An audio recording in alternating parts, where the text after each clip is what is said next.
अस्सलाम वालेकुम, मेरा नाम है अबरार चौहान। आज हम बाब नंबर 12 के अंदर पढ़ने जा रहे हैं ईथीन के इस्तेमालात। इस ईथीन के इस्तेमाल सारे पढ़ने के बाद हम एक रिएक्शन करवाएंगे जिसके अंदर प्रोपाइल अल्कोहल को प्रोपीन या प्रोपाइलिन के अंदर तब्दील करेंगे। ये बहुत अहम मुख्तसर सवाल है जिसको करने के लिए हमें सल्फ्यूरिक एसिड की ज़रूरत होगी और ये डिहाइड्रेशन का रिएक्शन होगा। इन तमाम चीज़ों को समझने के लिए हम चलते हैं अपने लेक्चर की तरफ। आज का जो हमारा मौजू है वो दो हिस्सों पर मुश्तमिल है। पहला तो हमारा मौजू ये है कि हमने एक सवाल हल करना है जो आपकी किताब में मौजूद है कि आपने प्रोपाइल अल्कोहल से प्रोपीन यानी कि एक अल्कीन बनानी है जिसका नाम है प्रोपीन। ये एक हमारा सवाल है। दूसरा हमारा सवाल जो है वो ये है कि हमने जो इसके अहम इस्तेमालात हैं ईथीन के, ईथीन यानी कि इथाइलीन, वो बताने हैं। तो ऐसा करता हूँ मैं पहले इस्तेमाल की तरफ चलते हैं और फिर हम जो हमारा प्रोपाइल अल्कोहल को प्रोपीन में तब्दील करना है जो किताब में सवाल है उसके हल की तरफ चलते हैं। तो सर आज का हम पहला मौजू लिखते हैं ईथीन या इथाइलीन, एक ही बात है, के इस्तेमाल, यूजेस। ठीक है, ये हम पढ़ने जा रहे हैं आज। पहला तो इसका इस्तेमाल ये है कि ईथीन जो होती है ना वो फलों को मसनूई तरीके से पकाने के लिए इस्तेमाल होती है। ईथीन फलों को मसनूई तरीके से पकाने के लिए इस्तेमाल होती है। एक मसनूई तरीके से पकाने का क्या है? पहली बात तो ये सुने कि ईथीन जो होती है ना, ईथीन ये जो फलों के राइपनिंग, पकने का अमल है उसको तेज़ करती है। केले हैं, केले के जो छिलके हैं ना वो ईथीन निकालते हैं। यही वजह है केले अगर मैं किसी और फल के साथ रख दूंगा ना तो होगा पता है क्या, कि वो उस फल को गलाना शुरू कर देंगे, सड़ना शुरू हो जाएगा फल। क्यों? उसके पकने का अमल तेज़ कर देंगे। इसका मतलब ये है कि अगर मेरे पास कुछ ऐसे फल हैं जो मौसमी नहीं है, यानी कि मौसम में यही फल पकता है ना, मैं चाहता हूँ नहीं ये फल पक जाएं और गैर मौसमी फल के तौर पे ही पक जाएं, तो मैं उसमें ऐसा कोई चीज़ रख दूंगा जो ईथीन खारिज कर रही है। वो ईथीन उन फलों को पका देगी, जैसे कि आम पेटियों में रख के पकाए जाते हैं, उस तरह ये ईथीन इस्तेमाल होती है पकाने के लिए। दूसरा, बेहोशी के लिए इस्तेमाल होती है। बेहोशी के लिए इस्तेमाल होती है। तीसरी बात, ये पॉलीथीन बैग्स बनाने के काम आती है। असल में ना ये जो ईथीन होता है ना, इसको पॉलीमर में तब्दील किया जा सकता है।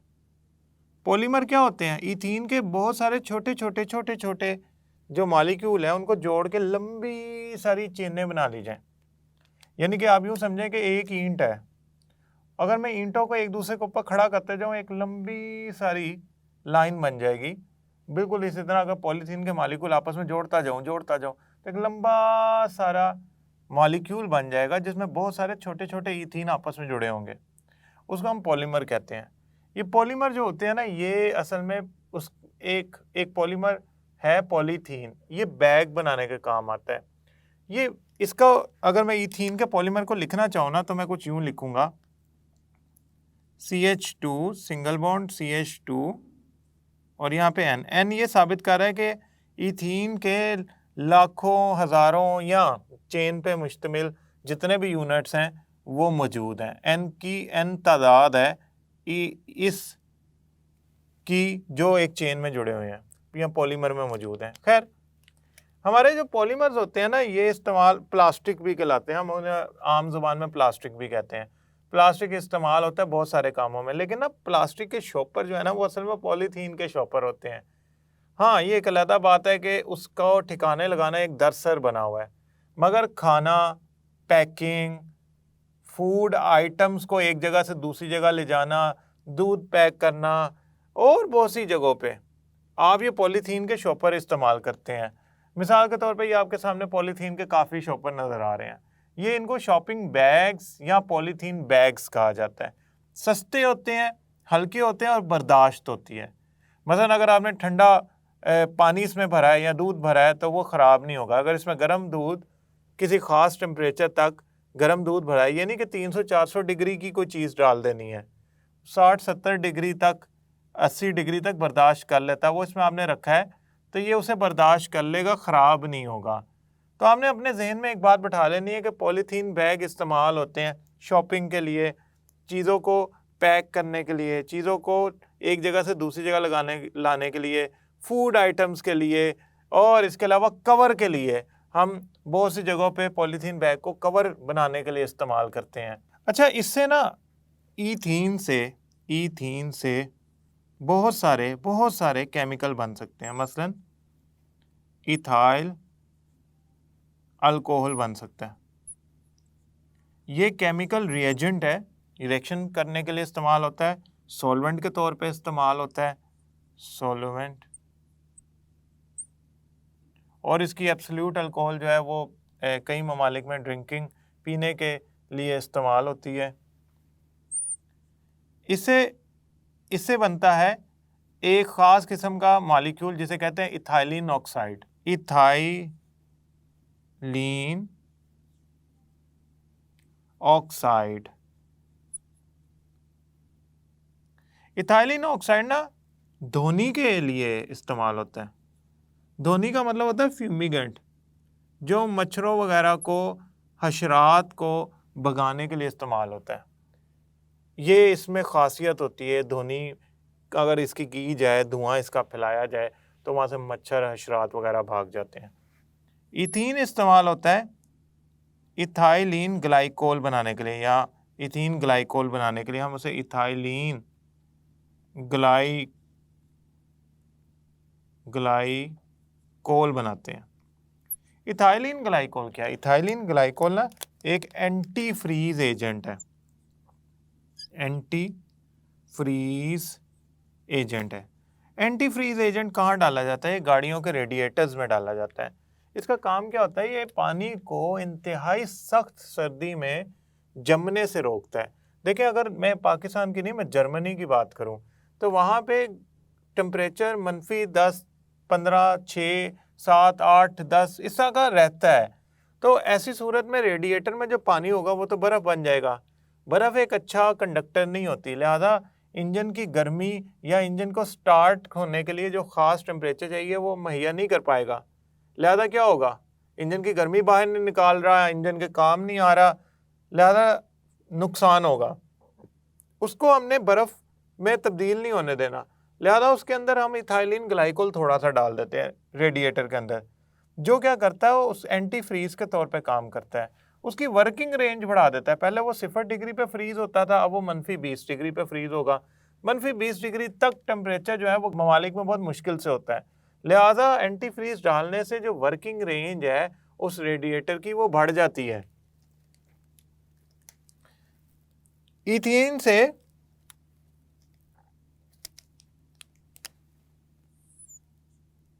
हम इथाइल क्लोराइड या ब्रोमाइड वगैरह भी बनाते हैं, जो कि ऑर्गेनिक कंपाउंड है। ये ऑयली होते हैं, थोड़े से ऐसे लगता है ये पानी में हल नहीं होते। ये क्या नाम है, इस्तेमाल होते हैं मुख्तलिफ रॉ मटेरियल के तौर पे। तो आसान लफ्ज़ों में इथीन जो है ना, इथीन अगर इतने सारे कंपाउंड बना रहा है ना, तो ये रॉ मटेरियल है, यानी कि ऐसा कंपाउंड है, ऐसा मॉलिक्यूल है, ऐसा मेंबर है अल्कीन्स का, जिससे आप आगे बहुत सारी चीज़ें बना सकते हैं। ये बनाने के काम आता है mustard gas. Mustard gas mustard gas जो है ना, ये असल में ना इस्तेमाल होती थी बायोकेमिकल वार के अंदर।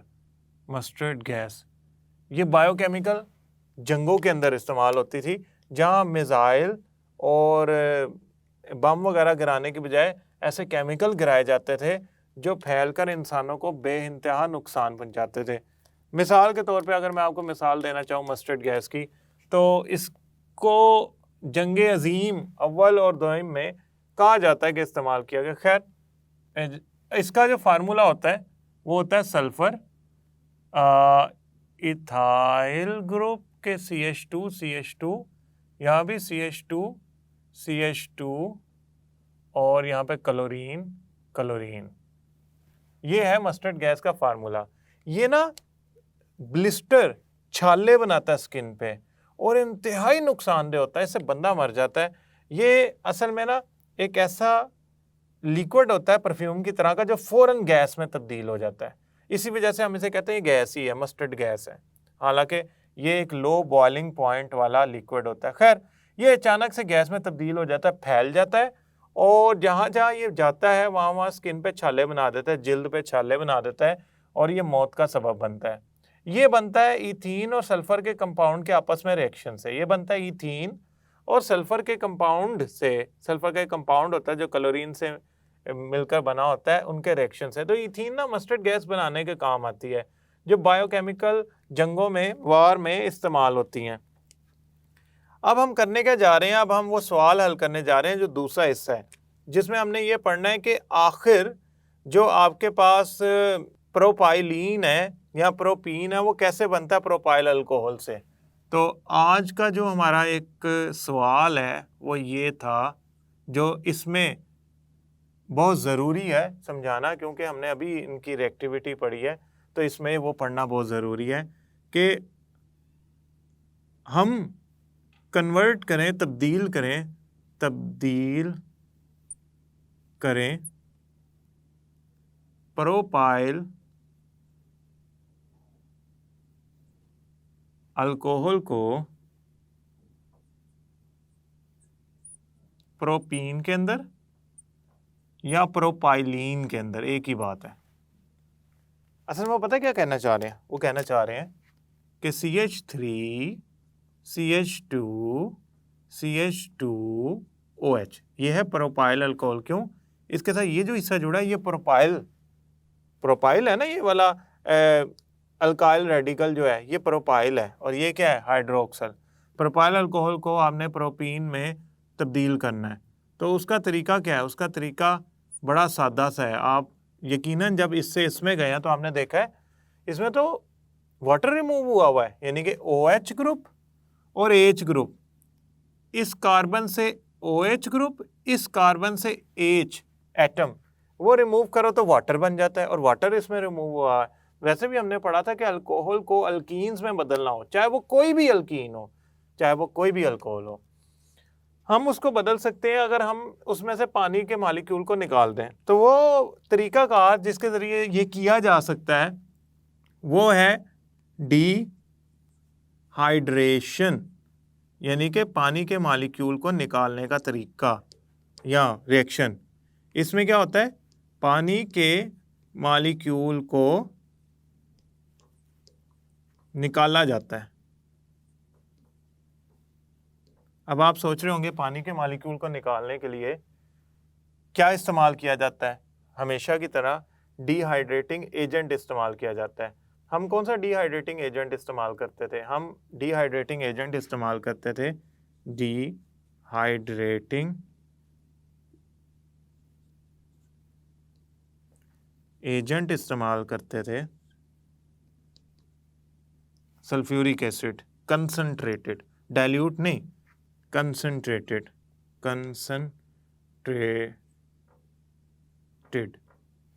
आपने इस्तेमाल करना। अब तरीक़ाकार क्या है? बड़ा सादा सा तरीका और आसान तरीका है। आप क्या करें, अल्कोहल लें, कौन सा? जो दिया गया है। कौन सा दिया गया है?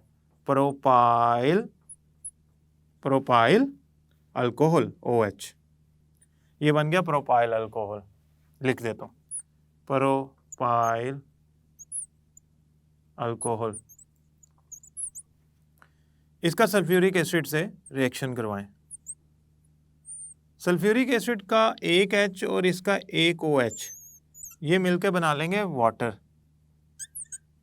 और साथ आपके क्या बनेगा, आपके इसके साथ बनेगा CH3 CH2 CH2 प्रोपाइल। ये जो है ना, ये वाला मॉलिक्यूल सल्फ्यूरिक एसिड का, इसमें से एक हाइड्रोजन कम हो गया तो पीछे क्या बच गया, देखें सल्फ्यूरिक एसिड का एक हाइड्रोजन कम कर लो तो बच जाता है HSO4, इसे कहेंगे हाइड्रोजन सल्फेट। हाइड्रोजन सल्फेट किस तरह जोड़ना था, A को चेन के साथ जोड़ना होता है, बाकी SO3H वैसे का वैसा लिख देना होता है, क्योंकि मैंने ये स्ट्रक्चर बना के वाजे किया था कि ये कैसे होगा। खैर ये बन गया प्रोपाइल, ये प्रोपाइल हाइड्रोजन, और SO4 को क्या कहते हैं, सल्फेट, तो इसका नाम बन गया प्रोपाइल हाइड्रोजन सल्फेट। अब ऐसा करते हैं, प्रोपाइल हाइड्रोजन सल्फेट को हम गर्म करते हैं। क्यों, हमने पढ़ा था कि अगर ये हाइड्रोजन सल्फेट वाले कंपाउंड बन जाएं, इनको गर्म किया जाए तो ये गर्म करने पे क्या करते हैं, अपन खुद को तोड़ लेते हैं और पानी निकाल देते हैं। तो हम इसको इसी रंग से लिखता हूं ताकि आप ये ना करें, CH3 CH2 CH2 और यहाँ पे सल्फेट SO4, जिसको SO3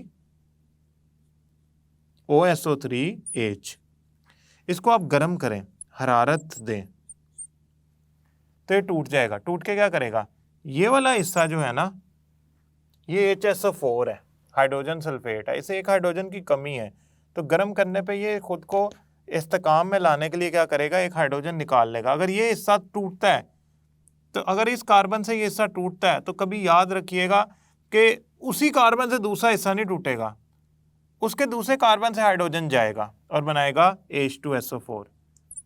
यहाँ से हाइड्रोजन सल्फेट गया, यहाँ से हाइड्रोजन गया, पीछे क्या बच गया, CH3, एक हाइड्रोजन वहाँ से कम हो गया CH, और उसके आगे CH2। अब आप कहेंगे सर ये कार्बन नंबर 1 और 2 है ना, इनकी वैलेंसी में एक एक की कमी है। जब कार्बन की वैलेंसी में एक एक की कमी हो तो वो अनसैचुरेटेड हो जाता है, और अनसैचुरेटेड में कौन सा बॉन्ड हम बनाते हैं, डबल बॉन्ड। तो ये हो गया डबल बॉन्ड। अब यहाँ से एक बात साबित हुई, वो ये कि जो नया मॉलिक्यूल बना है, ये जो नया मॉलिक्यूल हमारा बना है, ये है प्रोपीन, और ये किसके जरिए बना है, ये बना है सल्फ्यूरिक एसिड की मदद से। सल्फ्यूरिक एसिड क्या है, एक डिहाइड्रेटिंग एजेंट है, और डिहाइड्रेटिंग एजेंट ने किया क्या है, डिहाइड्रेशन किया है। डिहाइड्रेशन क्या है, आपने इस मॉलिक्यूल से, प्रोपाइल अल्कोहल के मॉलिक्यूल से पानी के मॉलिक्यूल को निकाल दिया है, और पानी के मॉलिक्यूल को निकालने के लिए जो आपने तरीका इस्तेमाल किया वो 2 स्टेप में हुआ, 2 मराहिल में हुआ। पहले में प्रोपाइल हाइड्रोजन सल्फेट बना, दूसरे में आपका प्रोपीन बन गया।